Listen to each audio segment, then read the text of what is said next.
Greetings, petrolheads! Welcome back to Automation the Car Company Tycoon Games. So today I'm gonna start reviewing the entries that I gotten for my first ever Fanbuild competition. And I've gotten 5 entries, 5 valid entries. We got the AAG Cutlass with 3 different trims. We got the Enduratrack. Well, wait, just give me a second so I can point out who sent in all of the cars. So we got the okay. Let's start with the emails that I got at hand. So the Ravager is sent in by Donovan Chapman, one of my long-term subscribers, long-term supporters, one of the most active commenters on YouTube.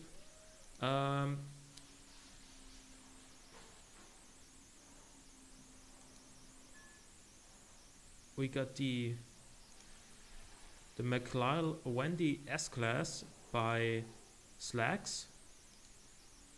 We got the Caps Bull Shark by Cody Caps. The Enduratrack was by, let me see,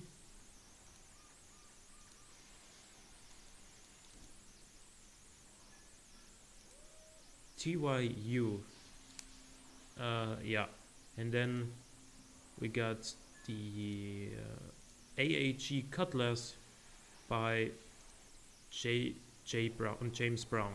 Okay, so since the Cutlass and the Ravager have multiple trims, I think I'm gonna dedicate an entire episode to each of them. So what do we start with?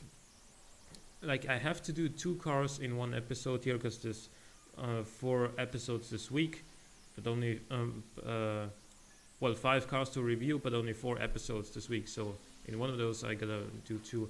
So let's start with the Enduratrack. And yeah, first of all, let's get it out. Okay, so we got a front-engined coupe here, based on the S2000 body shell. Okay, apparently some of the vents have been removed because I don't have all of VMO's mods. It's okay. So we got the corrosion-resistant steel monocoque, front longitudinal engine placement, McPherson's up front, multi-link rear suspension. So a pretty classic, kind of late 90s, early 2000s kind of suspension setup. Not really that well. It is still quite popular, so I'm not gonna argue with it. McPherson's are useful for increasing the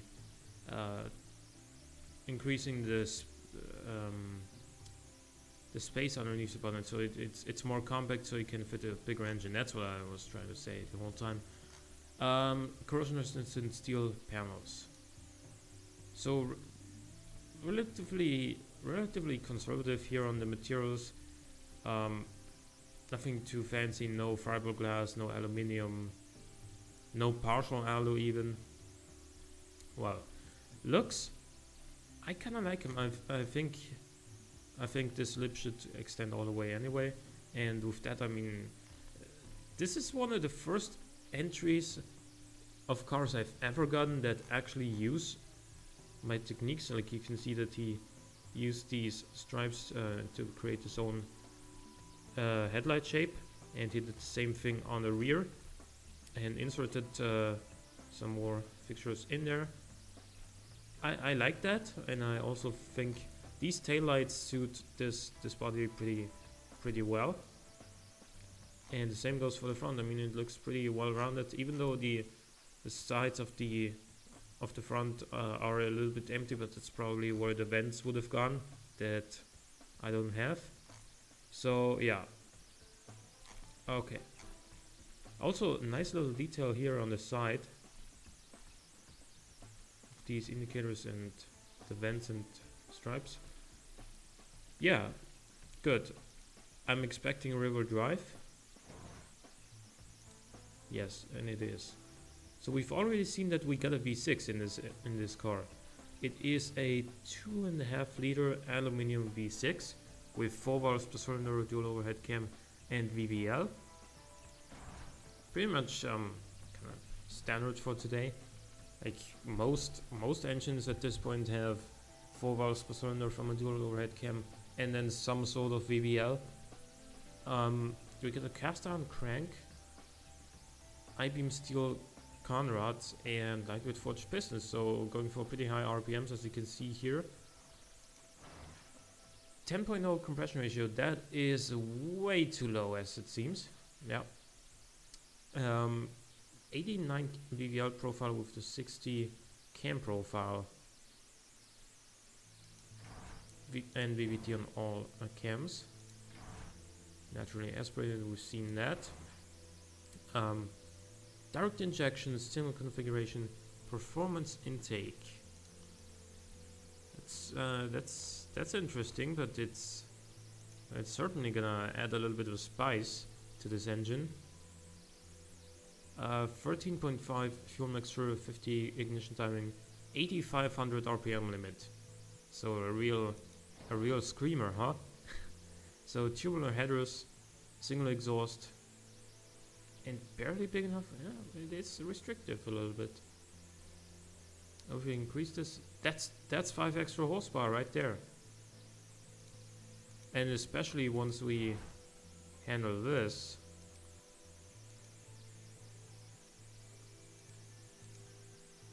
There we go, that's 267 horsepower rather than 250 that you had.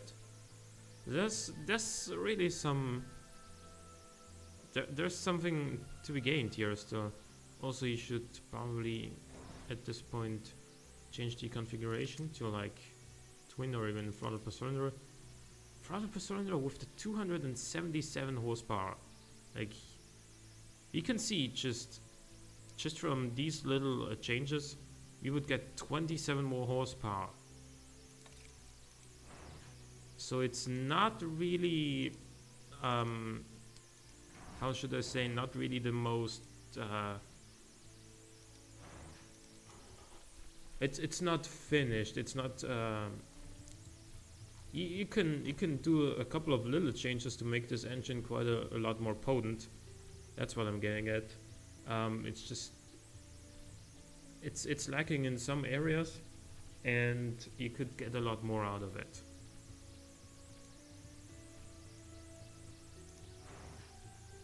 Single clutch manual gearbox, a 6-speed, and top speed is relatively low. You have a lot more room here. We got a geared LSD, very understeery suspension setup, 215s on the rear, and 175s up front. Like in this day and age, apart from something like, I don't know, an entry level or Clio, who even puts 175mm tires on their cars anymore? Like, I can't really think of many cars that would have 175s. Especially not when it's a 250 horsepower V6 under the bonnet. What if we go for... Excuse me? Oh, you can't fit wider tires because you didn't flare the wheel arches. Ah, I see. But if you'd done that and gone like 185s or 195s, it would understeer a lot less. We got 17-inch alloy rims here with vented discs front and rear, 3 pistons front and 2 pistons rear, but we got a little bit of brake fade. It's on the rear though. Yep.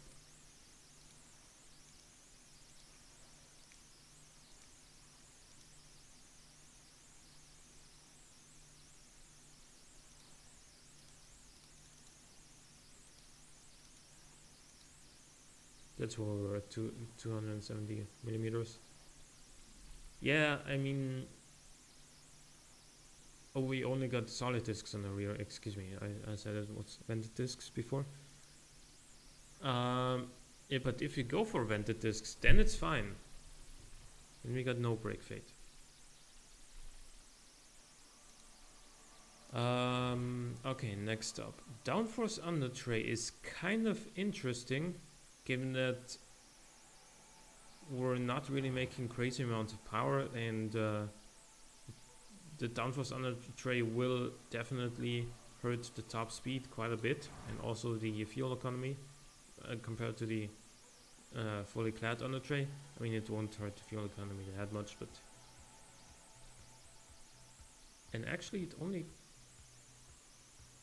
I was wrong, it'll only give us 0.1 kilometers an hour more.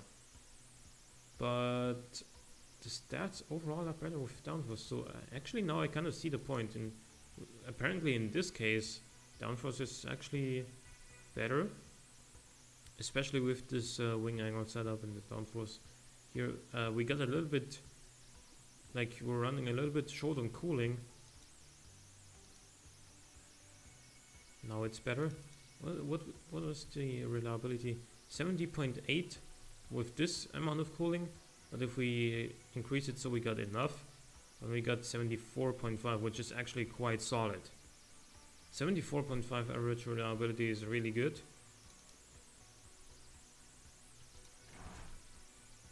Inside we got 2 seats with standard interior, basic infotainment, all driver assists, even launch control, and then standard safety. So pretty much similar to what I'm using in the Mamba. We got progressive springs, adaptive dampers and active sway bars with a relatively normal suspension setup, I would say. This has got to be pretty close to normal, maybe a few changes, but yeah, we're getting bottoming out because the ride height is too low. Even this click, just clicking in here once, increased the drivability to 52 from 51.2. Even so, I mean, for a 250 horsepower V6 front-engined river drive car, 51.2 drivability is quite solid. Sportiness could be a little bit higher. And again, like I've shown a couple of, you know, quote unquote flaws that the engine has. I've shown that just changing to vented discs here would make quite a lot of a difference in brake fade. It would also save weight. It would increase these stats that we really care about, because who really cares about prestige going down by 0.1. So let's see how this thing performs. 5.5 seconds from 0 to 100, top speed 242.7. Again, we could increase this by giving it a taller final drive, I guess you could call this slider, just a higher top speed. What does it do around the effort track? That's what I'm interested in right now.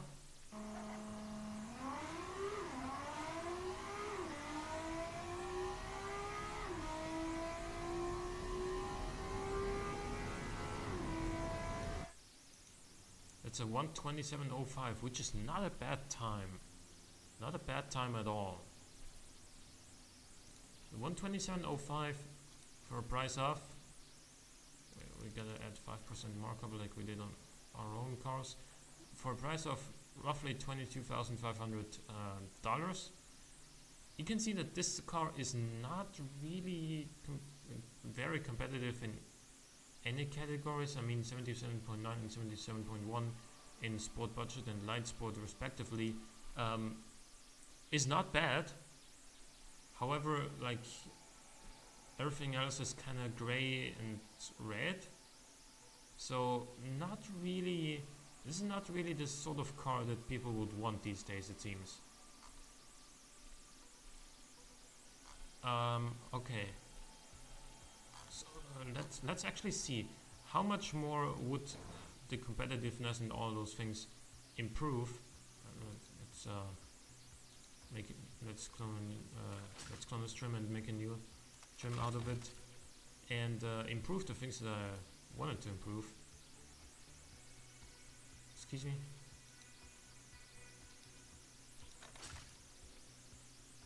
And actually handle all the things. So there was this, then we need throttle per cylinder configuration here, and then we need 12.5 compression ratio. So that is what we did the first time. Then we will increase this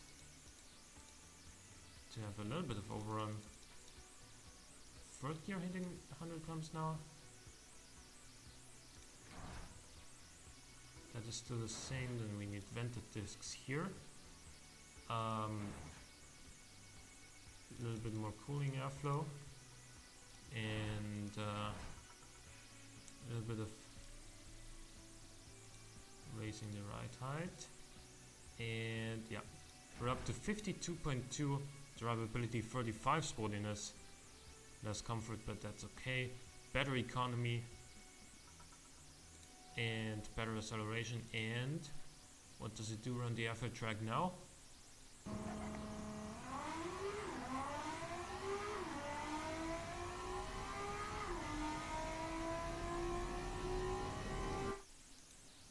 $126.4. So just by optimizing these little things, you can make this thing quite a bit faster around the effort track. So yeah, not a bad car to start out with. But you know, again, there's kind of a lot of little things that you can improve that would make a difference overall. And we are now also more competitive in light sport and sport budget, even though this added about 600 and a little bit dollars of cost. And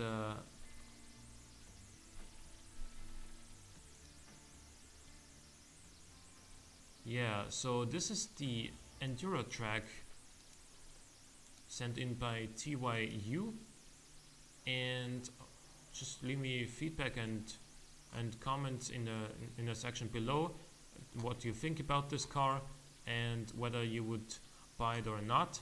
I mean, in its original trim, obviously, because I'm trying to collect kind of